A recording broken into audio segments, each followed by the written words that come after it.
58টা মুসলমানের 58টা মুসলিম রাষ্ট্রের নেতৃত্ব দেয় যে সৌদি আরব, ইহুদিদের একটা রাষ্ট্র নাই। আমার ভাইরা কি বলবো আপনাদেরকে, ইহুদিরা মাকতুব, আপনারা কোরআন শরীফের বড় বড় সূরা না জানলেও আলহামদুলিল্লাহ জানে না এমন মুসলমান দুনিয়াতে পাওয়া যাবে না, ঠিক কিনা বলেন? আলহামদুলিল্লাহ সূরার শেষ আয়াতটা কি পড়ে? গায়রিল মাগদুবি আলাইহিম ওয়ালাদ দাল্লিন। অর্থ বুঝেন, মাগদুব মানে ইহুদি, দাল্লিন মানে খ্রিস্টান।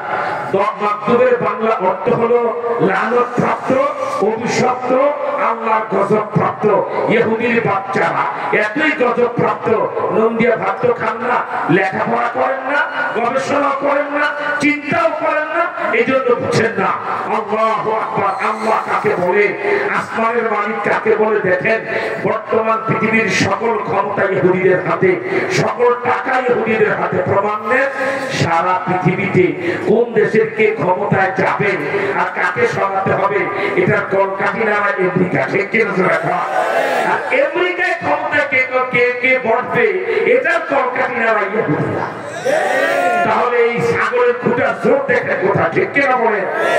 এক কথায় বলে পৃথিবীর সবচেয়ে বড় ক্ষমতা দল ইহুদিরা। আমেরিকার ক্ষমতার পরিবর্তন এরা ঘটায়। এরপরে ওয়ার্ল্ড ব্যাংক, সুইস ব্যাংক, লিবার ব্রাদার্স, বাটা জুতা, বাংলাদেশের আরএফএল, প্রাণ কোম্পানি, ইনটেকে বলা 5 স্টার হোটেলগুলি পৃথিবীর সকল ব্যবসায়ী ইহুদিদের হাতে, ঠিক কিনা? অল্প কথায় বুঝেন, পৃথিবীর ক্ষমতার টাকা সব ইহুদিদের হাতে থাকার পরেও এরা মাকতুব, গায়রিল মাকতুব, এরা গজবপ্রাপ্ত। এত টাকার মালিক, এত ক্ষমতার মালিক, তারপর আল্লাহ পাক এই বেঈমান জাতিকে একটা রাষ্ট্রের মালিক বানায় না।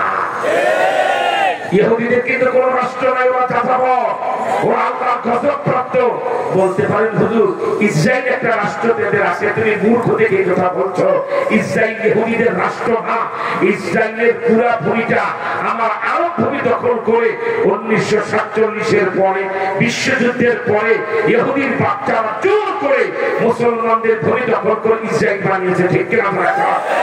সুতরাং ইসরায়েল কোন রাষ্ট্র নয়, এটা বাস্টার্ড কান্ট্রি, এটা হারামজাদা দেশ, এটা একটা কেবল একটা জালিম রাষ্ট্র, ঠিক কিনা বলে?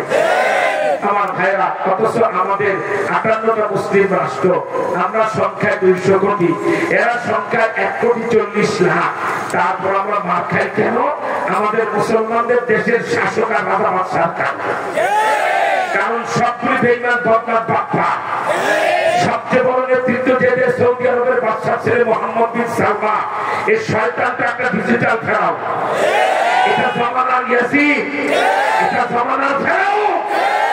যেই দেশের মাটির নিচে নবীজি ঘুমায়, সেই দেশে বাংলাদেশের মমতাজদের মতো গায়িকা নায়িকা এসে গান সাত করা ওপেন করে দিয়েছে, বৈধ করে দিয়েছে। যেই দেশের মাটির নিচে নবীজি ঘুমায়, সেই দেশে সিনেমা হল তৈরি করে সে চালু করে দিয়েছে। যে দেশের 1 ইঞ্চি মাটি খুঁজে পাওয়া যাবে না, যেই মাটিতে আল্লাহ রাসূলের সাহাবীদের পদস্পর্শ লাগে নাই, সেই দেশে স্টেডিয়ামে ফুটবল খেলা দেখতে যাবে মেয়েরা ইউরোপ, আমেরিকা, ইহুদি খ্রিস্টানদের মেয়েদের মতো।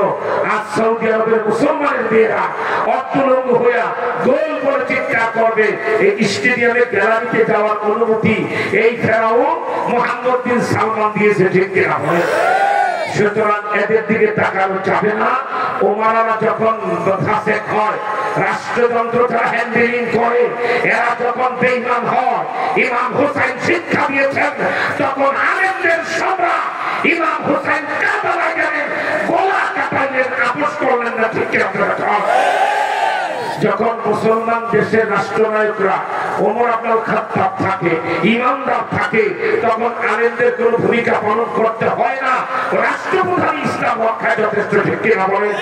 কিন্তু রাষ্ট্রপ্রধান যখন ফাসেক হয়, গুনাহগার হয়, লম্পট হয়, বেশ্যা হয়, ভোটচোর হয়, ক্ষমতাচোর হয়, জনগণ অধিকারচোর হয়, তখন ইমাম হুসাইনের মতো তরবারি হাতে নিয়ে দরকার হয়ে কারবালায় যে গলা কাটাতে হয়, কিন্তু আপোষ করা যায় না, ঠিক কিনা? অতএব বাংলাদেশের সাধারণ মুসলমান ওলামায়ে এটা বুঝতে হবে। কিছু কিছু আলেম তো এখন দেখতে পাচ্ছি বড় বড় মুরব্বী সেজে, অনেক বড় মুরব্বী সেজে সরকারের সাথে ইঙ্গিতে আদান প্রদান করে মিলঝিল করে চলে।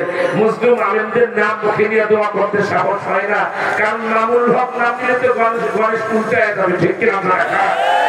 যারা মুসলিম আলেমদের নাম নিয়ে দোয়া করতে পারে না, আমি আল্লাহকে হাতের নাতে ছেড়ে পড়ছি, তারা আমাদের শায়েখ হতে পারে না, তারা আমাদের মুরব্বী হতে পারে না, তারা খাঁটি মুসলমান হতে পারে না, তারা হক্কানি আলেম হতে পারে না। এরা ওলামায়ে সু, এরা ওলামায়ে কাতাব, এরা আব্দুল বতন, এরা আব্দুল বাতেন না, এরা পেটের গোলাম, এরা আল্লাহর গোলাম নয়। আমার ভাইরা, তাই আপনাদের দৃষ্টি আকর্ষণ করে বলছি, ওই বদলা নেওয়ার দুইটা পদ্ধতি। একটা শাহজালালের পদ্ধতি, উনি এসেছিলেন বাংলায় এক মুসলমানের রক্তের বদলা নিতে।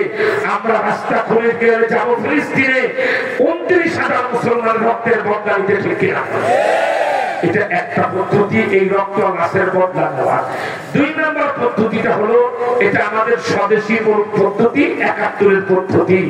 আজ আমি দেবতহীন ভাষায় আপনাদেরকে বলি, ইতিহাস আপনারা জানেন, 1971 সালে হানাদার পাকিস্তানিরা আমাদের দেশে মাত্র 7.5 মাসে 30 লক্ষ মানুষকে হত্যা করেছিল, ঠিক কিনা?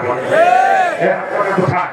তখন আমার বাংলাদেশের আবাল বৃদ্ধ বনিতা, ছাত্র, শিক্ষক, কৃষক, শ্রমিক, তারা মুক্তিযুদ্ধের নাম লেখায় মুক্তিযুদ্ধ হয়ে অক্টোবরের শেষ সপ্তাহ, নভেম্বর মাস আর ডিসেম্বরের অল্প কয়েকদিনের ভিতরে 5,000 পাকিস্তানি সৈন্যকে আমার বাংলাদেশের মানুষ হত্যা করতে সক্ষম হয়েছে।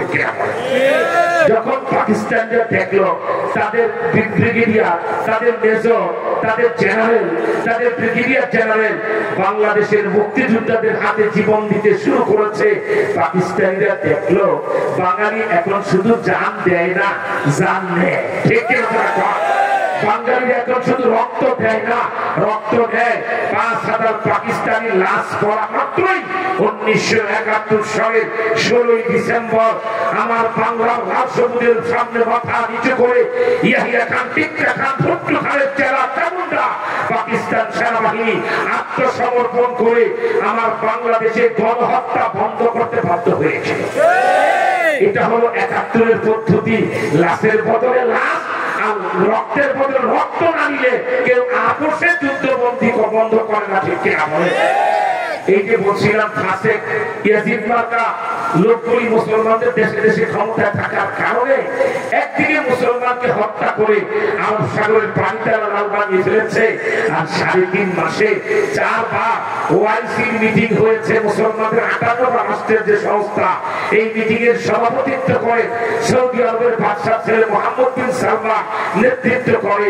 এর মতো ফাসেক বেঈমান ডিজিটাল ফেরাউনরা থাকার কারণে একবারও মুসলমানদের পক্ষে, ফিলিস্তিনের পক্ষে বিল পাস হয় না, শুধু নিন্দা, নিন্দা, নিন্দা, রাখি বাড়ি তো নিন্দা। একদিকে লাশ, আরেকদিকে নিন্দা, নির্বেদা মুনাফিক হওয়ার জন্য এটাই যথেষ্ট, ঠিক কিনা বলেন? রক্তের বদলায় মুসলমানদের ওয়াইসির সংস্থা এই সিদ্ধান্ত যদি আজকে ঘোষণা করে প্রত্যেক মুসলিম রাষ্ট্র 1 লক্ষ করে সেনাবাহিনী দিতে হবে, ঠিক কিনা বলেন? আল্লাহকে হাতের নাতে জেনে বলছি, 58 লক্ষ সেনাবাহিনী প্রতি রাষ্ট্র থেকে 1 লাখ করে যদি মুসলমানদের করে দেয়, 58 লক্ষ সেনাবাহিনী আজকে ফজরের নামাজের পরে, সূর্য ওঠার পরে ফিলিস্তিনে যদি মোতায়েন হয়, ইহুদির বাচ্চারা আজকের সূর্য ডুবতে তারা দেখতে না, ঠিক কিনা? এটাই ছিল ইমানি দায়িত্ব, কি বলেন, ঠিক না? সেটা না করে তারা নিন্দা প্রস্তাব করে। সুতরাং এটা আমরা বলবো, রক্তের বদলে রক্ত, লাশের বদলে লাশ। 71-এর দিন মুক্তিযোদ্ধারা আমাদেরকে রাস্তা দেখায় গেছেন। আমরা এই মাসের 6 দিন আর সহ্য করব। 6 দিন পরে পহেলা মাস শুরু হবে, ঠিক কিনা? মার্চ মাস শুরু আমার বাংলাদেশের বিপ্লব, সংগ্রাম আর অগ্নিঝরা মাস, কি বলেন, ঠিক না? যদি বাংলাদেশে আল্লাহু আকবার ইহুদির বাচ্চারা ফিলিস্তিনের গাজায় মুসলমান হত্যা বন্ধ না করে পহেলা মার্চ আমরা দেশের ওলামায়ে কেরাম পরামর্শ করে এই সিদ্ধান্ত দিতে বাধ্য হব, সারা বাংলাদেশের রাস্তায় রাস্তায় 3 কোটি যুবক পাশের লাঠি নিয়ে পহেলা মার্চ থেকে দাঁড়ায় যেতে হবে, ঠিক কিনা? সেদিন কোনো অবরোধ হবে না, হরতাল হবে না, রাস্তা বন্ধ হবে না।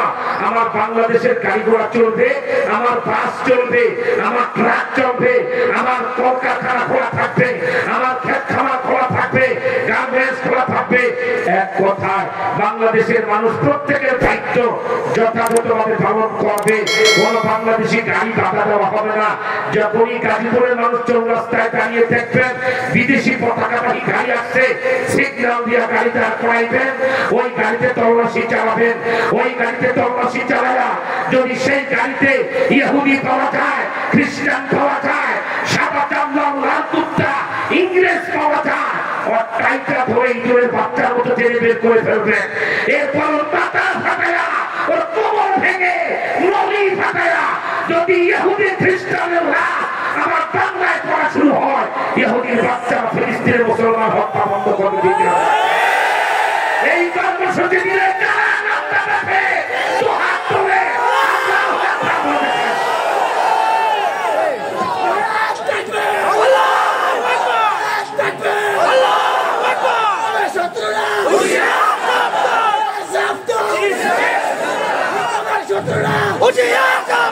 কারণ মনে রাখবা ফিলিস্তিনের মুসলমান আমাদের কোন বিশেষ দলের ভাই না, গোটা বাংলাদেশের 18 কোটি মুসলমানের ভাই।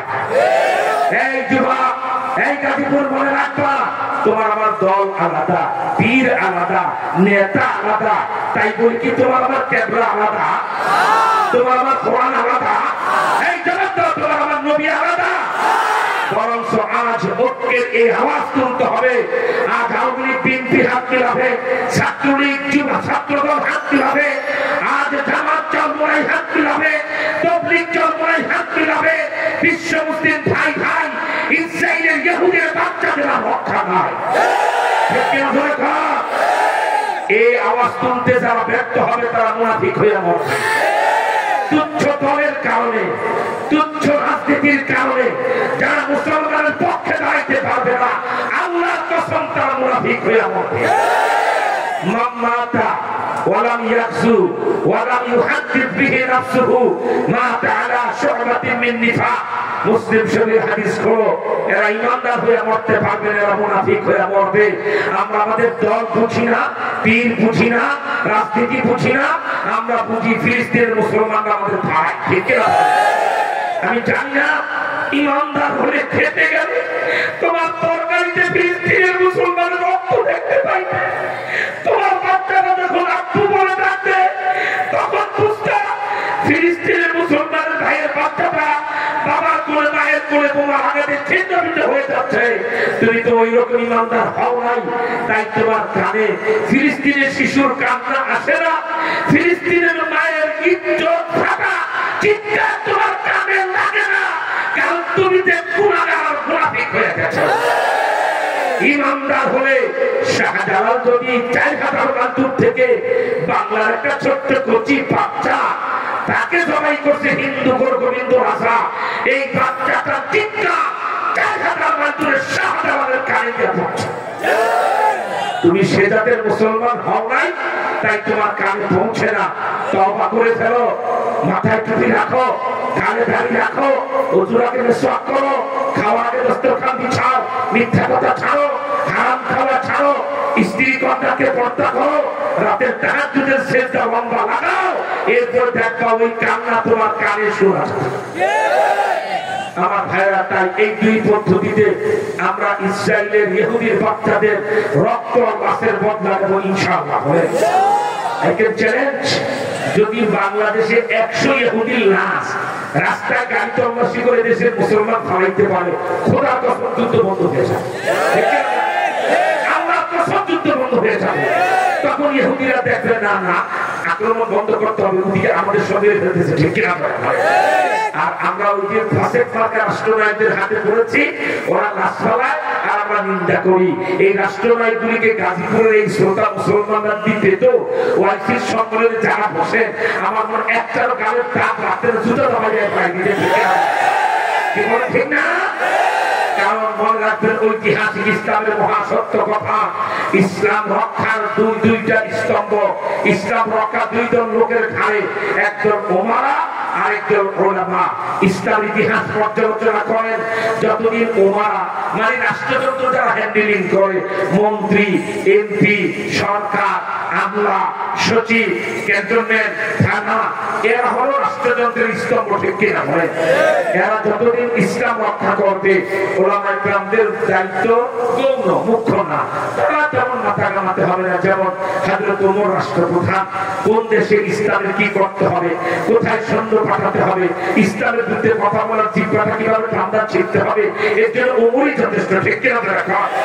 সেজন্য সারা পৃথিবীর সমস্ত উম্মতের প্রধান মুফতি হযরত আব্দুল্লাহ ইবনে মাসউদ, যার ফতোয়াতে গোটা সাহাবা সমাজ চলে, আল্লাহু আকবার, সমস্ত সাহাবা কেরামদের মুফতি ও মুফাসসির সম্রাট রিউসুল মুফাসসির হযরত আব্দুল্লাহ ইবনে আব্বাস, উনি এত বড় মুফাসসির, তার ডিউটি নাই। উনি কোরআন শরীফের আয়াতের তাফসীর হযরত ওমর মাঝে মাঝে ডাকে, বাচ্চা মানুষ, এই আব্দুল্লাহ ইবনে আব্বাস, সবাই বলে আয়াতের এই ব্যাখ্যা করে তুমি বলো।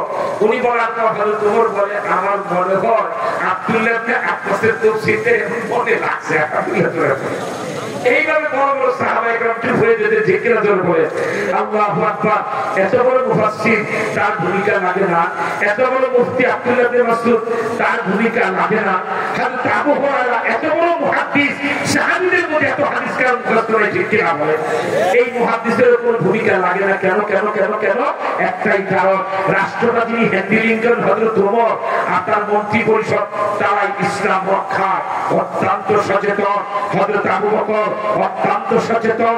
একটা ছাগলের যাকাত দিতে গিয়ে অস্বীকার করলে কোন বড় হুজুরের ফতোয়া দেওয়া লাগে না, আব্দুল্লাহ ইবনে মাসউদের ফতোয়া লাগে না। রাষ্ট্রপ্রধানই অগ্রিম ফতোয়া দেয় যে একটা ছাগলের যাকাত যদি নবীর জামানায় কেউ দিত, এখন অস্বীকার করে, আমি আবু বকর তার বিরুদ্ধে যুদ্ধ করব, ঠিক কিনা দেখা। হযরত ওমরের মতো লোক পর্যন্ত বলছে খলিফাতুল মুসলিমিন ছোটখাটো ব্যাপার, এ নিয়ে মুসলমানদের মধ্যে দ্বিধাদ্বন্দ্ব করা। মাত্র নবীজি ইন্তেকাল করেছেন, একটু কি নরম ভাব নেওয়া যায় না? ওমরের মতো লোক এত নরম হয়ে গেছেন, অথচ হযরত আবু বকর বলছে, ওমর আয়াত কুসুদ্দি ওয়ালা হাই, আমার বন্ধু, আমার হাবিব, আল্লাহর রাসূলের দাপ্তরের দিক ক্ষতিগ্রস্ত হবে আর আমি আবু বকর বেঁচে থাকবো, এটা হতে পারে না। আমার জীবদ্দশা চুল পরিমাণ ইসলাম বেশ কম হতে পারবে না। আল্লাহু আকবার। আমার ভাইরা, এই একটা বিষয় পছন্দ হলো, তাই গাজীপুরের মুসলমানদেরকে ধন্যবাদ জানাই। আমরা সুযোগ যদি পেয়ে যাই, হয় শাহজালালের পদ্ধতিতে যাব, আর না হয় মুক্তিযোদ্ধাদের পদ্ধতিতে বাংলাদেশে ইহুদি খ্রিস্টান নিধন করে বদলা নেব, ঠিক আছে? তারপর আমরা রক্ত মাসের বদলা নেব ইনশাআল্লাহ। বলেন দুই নম্বর বিষয়টা জিজ্ঞেস করি, এই পরিচালকরা খান্ড যুবক বাবা, মধ্যবয়সী বাবারা, বৃদ্ধ বাবারা জবাব দেন। এই মুহূর্তে কি লন্ডন হাইড পার্কে আমি কথা বলছি? এই মুহূর্তে কি কলকাতা টিপু সুলতান মসজিদের সামনে বয়ান করছি? এই মুহূর্তে কি ঝর্ণা মসজিদ ভুটানে কথা বলছি? এই মুহূর্তে কি ভারতের আসামের হাইলাকান্দি, কাছাড়, করিমগঞ্জে কথা বলছি? এই মুহূর্তে সৌদি আরবের আল-বাহা, আল-হাজরা, দাম্মামে কথা বলছি না। এই মুহূর্তে কথা বলছে 1971 সালে যেই গাজীপুরের বীর সেনানীরা সবচেয়ে বেশি ভূমিকা রেখেছেন, সেই গাজীপুরের চান্দনা চৌরাস্তা মসজিদ চত্বরে আমার প্রিয় মাতৃভূমি বাংলাদেশে বসে বাঙালি মুসলমানদের সামনে কথা বলছি। সুতরাং আজকে লন্ডন হাইড পার্কে ইংরেজদের দেশে কথা বলছি না, স্বদেশ ভূমি বাংলাদেশে গাজীপুরের গাজী মুসলমানদের সামনে কথা বলছি। সত্য স্বীকার করবে, কারণ ভুল হয়ে গেলে স্বীকার করা আদম নবীর অভ্যাস, ভুল করেও স্বীকার না করা শয়তানের বদখাস্ত। ঠিক না? আপনাদের যদি জাতীয় কোনো ভুল হয়ে থাকে স্বীকার করতে রাজি আছেন, নাকি শয়তানের মতো ভুল হলো স্বীকার করবেন না? যদি কোনো ভুল হয়ে থাকে স্বীকার করতে রাজি, কারণ মনে রেখো বাবা, বাবা আদম নবীর অভ্যাস, ভুল হয়েছে। আল্লাহ বলছে, আদম এই গাছতলায় যাওয়া নিষেধ ছিল, আর কিচ্ছু ভালো লাগে নাই, রব্বানা যালামনা আনফুসানা, প্রভু আমার ভুল হয়ে গেছে, ক্ষমা করে দেন। সুবহানাল্লাহ। এটা আদম নবীর অভ্যাস। কিয়ামত পর্যন্ত মসজিদের ইমাম, মাদ্রাসার শিক্ষক, খানকার পীর, আলেম ওলামা সবার মধ্যে অবস্থা দেখো, ঠিক কিনা? চব্বিশ ঘন্টা একটা সগীরা গুলো করে নাই, তারপরে রব্বানা যালামনা আনফুসানা, কি বাবা ঠিক না? এটা আদম নবীর অভ্যাস, ভুল হলে স্বীকার করা। আপনারা এই অভ্যাসটা ভিতরে রাখবেন তো? এই অভ্যাস রাখবেন ইনশাআল্লাহ। 2 নম্বর হলো শয়তানের খাসলত। এই ইবলিস সেজদা দিলে না কেন? দাও আবা, অস্বীকার, অস্তাক করা, অহংকার, ভুল করে অস্বীকার করা শয়তানের খাসলত, ঠিক কিনা ধরে কর। আজকেও একটু বালিশে মাথা দিয়ে চিন্তা করে দেখবে যে যত বড় আল্লাহ ওয়ালা, তে তত আল্লাহ দরবারে ভুল স্বীকার করে মাথা নিচু করে, ঠিক কিনা বলেন?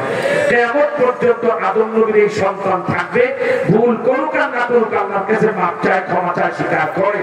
আর দেখবেন যারা শয়তানের চেলা চামুন্ডা, যদি একটা সরকার বাংলাদেশকে শুধু বলবেন, আমরা বাংলাদেশ নিয়ে কথা বলি না, সারা পৃথিবীর মুসলমান দেশে যত ক্ষতি করুক জনগণে, বাংলাদেশে 30 টাকার পেঁয়াজ যদি 300 টাকাও কেজি খাওয়ানো হয়, তারপর কোন সরকার স্বীকার করেন আমার কোন ভুল আছে, ঠিক কিনা? আমি ঠিক, সরকার ঠিক, মনে রাখবা। আলেম ওলামা, পীর মশায়েখ, নামাজি দিনদার, ইমানদার, মুসল্লি আদম নবীর অভ্যাসে অভ্যস্ত হওয়ার কারণে ভুল না করেও স্বীকার করে মানে ভুল হয়েছে। আর দেখবেন যারা টাকাবাদ, ধোকাবাদ, টেন্ডারবাদ, চাঁদাবাদ, দুর্নীতিবাদ, যারা সরকারি স্কুলের ছাদের ঢালাই রডের পরিবর্তে বাঁশের কঞ্চি দিয়ে দেয়, এরা কোনদিন ভুল স্বীকার করে না, ঠিক কি? কারণ এই নেতারা আর ওই শয়তান একই কোম্পানির কাজ, ঠিক কি? তাই আপনারা কি এদের দলে থাকবে না আদম নবীর দলে যাবে? আদম নবীর দলে যাবে না শয়তানের দলে যাবে? তাহলে আদম নবীর দলে গেলে কথা বলো বাংলাদেশ, জবাব দাও বাংলাদেশ, মুখ খোলো বাংলাদেশ। দেশ স্বাধীন হয়েছে 53 বছর, এই জবাব দাও বাংলাদেশ, জবাব করে। এই 53 বছরে একজন আলেমকে প্রধানমন্ত্রী বানিয়েছ, কথা বলো না কেন বানিয়েছ? গলা ফাটা জবাব চাই। এই 53 বছরে একজন আলেমকে রাষ্ট্রপতি বানিয়েছ? এই 53 বছরে একজন আলেমকে সরকার গঠনের সুযোগ দিয়েছ? বাহ, কি মগের বললো! ক্ষমতা চালাইলো কারা? দেশ চালাইলো কারা? গম চুরি করলো কারা? 100 মেয়েকে ধর্ষণ করে ধর্ষণের সেঞ্চুরি পালন করে কারা? কমিশন খায় কারা? বিদেশ চুক্তি করতে যায় কোটি টাকা মেরে খায় কারা? জেল খাতে কেন আলেমরা?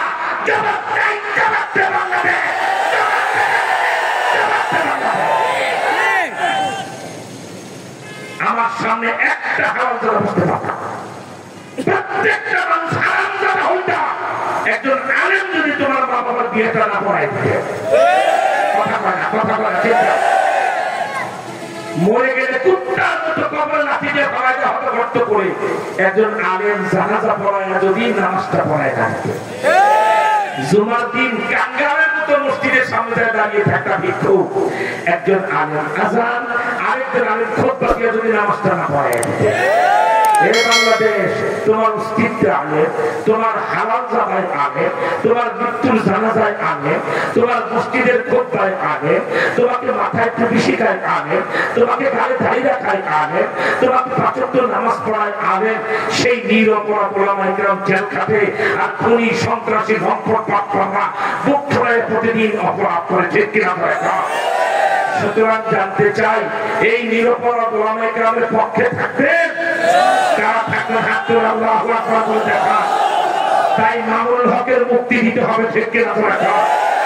53 বছর বয়সের 25 বছর বুখারী শরীফ পড়ে কাটা, বুখারী শরীফ পড়ায় এদেশে শেখুল হাদিস ইবনে শেখুল হাদিস, তাকে আর জেলখানায় রাখা চরম অপরাধ হবে, ঠিক কিনা?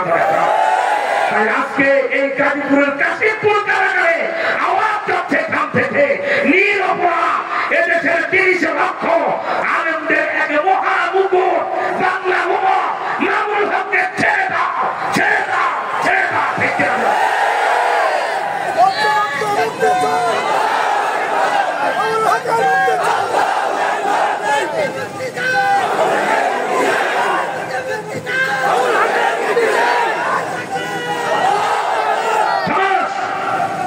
এখানে হাজার হাজার মানুষ, একটা যদি বুকের টাকা থাকে, হুজুর আমাদের ইমাম সাহেবের মধ্যে গম চুরির মামলা আছে, আছে কোন ইমামের মধ্যে গম চুরির মামলা, ত্রাণ চুরির মামলা, কোন রকমের টেন্ডারবাজির মামলা? লজ্জা হয় না বেহায়া জাতি? সেই উলামায়ে কেরাম দুধের মতো সাদা, একমাত্র ভারতের প্রধানমন্ত্রী বিশ্ব সন্ত্রাসী, বিশ্ব পর্দায় মোদীকে খুশি করার জন্য আলেমদেরকে জেলখানায় আটকায় রাখা উচিত। দেখি তোমার মোদী বাবার ক্ষমতা আর কয়দিন চলে। তোমার মোদীর দিল্লিতে কলমার পতাকা 2040 সালের মধ্যে আমরা উড়াবো ইনশাআল্লাহ। শুধু চীনকে লাদাখার উন্নতরে থামা দিতে দেখো, এইভাবে দিল্লি পর্যন্ত থামাটা তালেবানরা দেখবা। আর আমরা কলকাতা ভাইটা তুলে কিভাবে পতাকা উড়াবো দেখবা ইনশাআল্লাহ। এবার একটা জাতীয় গুরুত্বপূর্ণ কথা বলি। বঙ্গবন্ধু আমাদের মহান নেতা, জাতির একে মহানায়ক, ঠিক কিনা? বাংলাদেশের ভণ্ড কিছু আসে গেছে, বঙ্গবন্ধুর ভণ্ড আসে কায় কয়, উনি যেটা চায় তিনি সেটা চায় না, তারপরেও আমি ওরা না আসে, ঠিক কিনা? এই কলিজাতুর হিরা খন্ড যুবলীগ ছাত্রলীগের বাবা, আমি জেলখানায় বঙ্গবন্ধুর আত্মজীবনী 7 বার পড়েছি। তুমি একবারও পড়ো নাই, একটা লাইন মুখস্থ করতে পারবা না। আর বঙ্গবন্ধুর আত্মজীবনী পৃষ্ঠা থেকে পৃষ্ঠা আমার শুধু নাম বলে আমি বলে দেবো বক্তব্য। আমি মুখস্থ করেছি। আমার দেশের এই নেতা দেশপ্রেমিক ছিলেন, ঠিক কিনা? বঙ্গবন্ধু তার আত্মজীবনীতে লিখেছে 47-এ ইংরেজরা চলে গেল, কি বলা হয়, আমাদের এই উপমহাদেশকে 2 টুকরা করে, একটা হিন্দুস্তান আর একটা পাকিস্তান। দরকার ছিল না, আমরা ভারতবাসী ঐক্যবদ্ধ হয়ে শাসন করতাম, ভালো কথা, টুকরা করেছে ভালো। কিন্তু আমরা যখন এই বাংলা প্রশ্নে আসলাম, আমাদের এই বাংলা আজকে মানে পূর্ব বাংলা, ওটা পশ্চিম বাংলা, বঙ্গবন্ধু আক্ষেপ করে বলেছেন, কারণ তিনি কলকাতার ইসলামী কলেজের ছাত্র ছিলেন, ঠিক কিনা? উনি সবসময় শিয়ালদা স্টেশন থেকে ট্রেনে উঠে ওই বনগা, তারপর কি বলে গোপালগঞ্জ, খুলনায় ট্রেনে আসতেন। আর আমি ইন্ডিয়াতে লেখাপড়া করার কারণে ওই শিয়ালদা ট্রেন স্টেশন 4টা, নৈহাটি, কল্যাণী, এরপর কি বলে বনগা, আর বাংলাদেশের ট্রেন স্টেশনগুলি আমার মুখস্থ। উনি আক্ষেপ করে বলেছে যে আমাদের সবসময় সীমানা ছিল কলকাতার শিয়ালদা পর্যন্ত, আমাদের সীমানা ছিল কালনা নদিয়া পর্যন্ত, এই পূর্ব বাংলার সীমানা ছিল মুর্শিদাবাদের লালগোলা পর্যন্ত, নবাবের বাড়ি সিরাজউদ্দৌলার হীরাঝিল পর্যন্ত, আসামের হাইলাকান্দি কাছাড় করিমগঞ্জ পর্যন্ত। এরপরে বঙ্গবন্ধু তার আত্মজীবনীতে লেখে, আলাদা হয়ে হিন্দুরা থাকতে চেয়েছি, ইন্ডিয়ার সাথে থাকুক, কিন্তু আমরা কেন শিয়ালদা পেলাম না, আমরা কেন এই শব্দ দিয়ে উনি বলছেন, কেন নদিয়া পেলাম না, কেন কামনা পেলাম না, কেন মুর্শিদাবাদ পেলাম না। আজকে এই কথাটা আমার আওয়ামী লীগের বাবারা কেন বলেন না যে বঙ্গবন্ধু যতটা বৈধ সীমানা চেয়েছে, ভারত তুমি আমার বন্ধু, আমার ওই সীমানা আমাকে দিয়ে দাও, ঠিক কিনা? নিজের জায়গা চেতে গেলে গণেশ উল্টে যাবে, ক্ষমতা চলে যাবে, ঠিক না? আল্লাহকে হাতের নাতে ছেড়ে পড়ি। ইন্ডিয়াতে 5 বছর আমি লেখাপড়া করে আমার বাংলার এই সীমানায় কমপক্ষে 10 বার ঘুরে আমি ইমানি পিলার পুঁতে এসেছি। যদি দাদা আর অরুণাচল চীন দখলে নেয়, আমি আমার কলকাতা দখলে নেবই, আমি কালনা দখলে নেবই, আমি আসাম দখলে নেবই, ইনশাআল্লাহ। আমার ভাইরা দুঃখ আর ভারাক্রান্ত হৃদয়ে বলি, আজ আমরা মুসলমানরা ছাড় দিতে দিতে দেশ স্বাধীন হলো 53 বছর, এর মধ্যে 50 বার বেশি নবীজিকে গালি দেওয়া হয়েছে, ঠিক কিনা? কোন সরকার আদৌ তার বিচার করে নাই। কোন সরকার বলো, একজনের বুকে হাতটা বলে তো, ওই সরকার যখন ছিল তখন নবীজিকে গালি দেয় নাই। আমি ইতিহাস শোনায় দিই, শুনো। আমার দেশের সবচেয়ে জনপ্রিয় নেতা বঙ্গবন্ধু শেখ মুজিবুর রহমান, উনি যখন রাষ্ট্র ক্ষমতায় 72 থেকে 75, তখন দাউদ হায়দার নামে একটা বেয়াদব কবি আমার রসুলকে গালি দিয়ে কবিতা লিখল। এর বিচার বঙ্গবন্ধুর আমলে হলো না, তিনি চলে গেলেন, আসলেন জিয়া। তার আমলে আহমদ শহীদ বলল, জিয়া আমলে there is no God, Mohammad is bad leader, আল্লাহ খোদা নাই, মোহাম্মদ খারাপ নেতা। বিসমিল্লাহ জিয়া তার বিচার করে নাই। আসলেন এরশাদ সাহেব, তার আমলে কবির চৌধুরী শামসুর রহমান বলল, ঢাকায় যে ফজরের আযান হয়, আমার কাছে এটা কুত্তার ঘেউ ঘেউয়ের মতো শোনা যায়। আপামকে যে কুকুরের ঘেউ ঘেউ কে বলে, সে মুসলমান না কাফের? এই গলা ফাটার মধ্যে মুসলমান না মুখা? তাহলে হাজী সাহেব এরশাদ, উনিও কবির চৌধুরী শামসুর রহমানের কোন বিচার করেন নাই। আসলেন খালেদা জিয়া, 91 সালে প্রথম মহিলা প্রধানমন্ত্রী বাংলাদেশে, তার আমলে তৈরি হলো তাসলিমা, ঠিক কিনা? তাসলিমা আল্লাহর কোরআনকে শুধু বিরোধিতা করে না, জুতা দিয়ে লাথি মেরেছে। কলকাতা টিপু সুলতান মসজিদের 22 গজ দূরে এই মসজিদ, এই যেখানে দি স্টেটসম্যান পত্রিকা, আমি নিজে স্বয়ং সেখানে গিয়েছি, একবার না কমপক্ষে 50 বার আমার ভাইরা সে স্টেটসম্যান পত্রিকা, ইংরেজি পত্রিকা প্রেস কনফারেন্সে সাংবাদিকদের সামনে ইন্টারভিউ দিতে যে এই বিশ্ব নষ্টা ভ্রষ্টা চরিত্রহীনা বিশ্ব বেশ্যা তাসলিমা তার ভ্যানিটি ব্যাগ থেকে আল্লাহর কোরআন বের করে সূরা ইসরার একটা পাতা ফান্দা ছিঁড়ে জুতা দিয়ে তারা দিয়ে ধরেছে। এবং প্রেস কনফারেন্সে সে বলছে মুসলমানদের খোদায় এই আয়াতে নারী নির্যাতন করেছে খালেদা জিয়া। কোরআনের এই শত্রু তাসলিমার কোনো বিচার তো করেন নাই। রাতের অন্ধকারে বোরকা পরায় এয়ারপোর্টে এনে বিদেশে পাচার করে দিয়ে তার জান বাঁচায় দিয়েছে। এরপরে আমাদের বর্তমান প্রধানমন্ত্রীর আমলে এখন এক তাসলিমা, একটা উদায়দা, এক কবির চৌধুরী শামসুর রহমান আহমদ শহীদরা এখন নাস্তিকের পা। সেখানে সেখানে নবীজিকে গালি দিয়ে এত নাস্তিক বেড়েছে, আমাদের ক্লাস 7 এর ছাত্রদেরকে শরীর থেকে শরীফের গল্প শোনাইতেছে। ঠিক কিনা? শরীর থেকে শরীফের গল্প করে আমাদের মেয়েগুলিকে পেশা আর ছেলেগুলিকে আজকে কি যেন অলঙ্কট বানাবার চেষ্টা চলছে। আমার কলিজার টুকরা ছেলে শরীফ আহমেদকে যারা শরীফা বানায় ফেলতে চায়, এটাকে আমরা মেনে নিতে পারি? আমার বলে এটা আমরা মেনে নিতে পারি? অতএব সাধু সাবধান হয়ে যাও। মুসলমান ইসলাম রক্ষা করতে হবে, কোরআন হাদিস রক্ষা করতে হবে, মুসলমানকে রক্ষা করে আমাদের দিয়ে চলতে হবে। ঠিক কিনা বলেন? তাই আমার ভাইদের দৃষ্টি আকর্ষণ করে বলছি, আমরা যারা মেহরবানি করি যে রাত থেকে অনেক হয়েছে, প্রায় 12টা বাজতে চললো, এত রাতে যেই দেশে এত মুসলমান নবী প্রেমে বসে থাকে সেই দেশে আর বেশি দিন ইসলামের ক্ষতি করে কেউ রক্ষা পাবে না। ঠিক কিনা? তাই আমার ভাইয়ের আমি আপনাদের শেষ যে কথা, আমার মূল যে আয়াত পড়েছিলাম খুতবায়, কয়েক মিনিটের ভিতরেই আমি সেটা পরিষ্কার করে মাইক ছেড়ে দেবো। আপনারা আত্তাহিয়াতুল রাসূলতে বসেন, কয়েক সেকেন্ডের ভিতরে আত্তাহিয়াতুল রাসূলতে বসেন। কেন আত্তাহিয়াতুল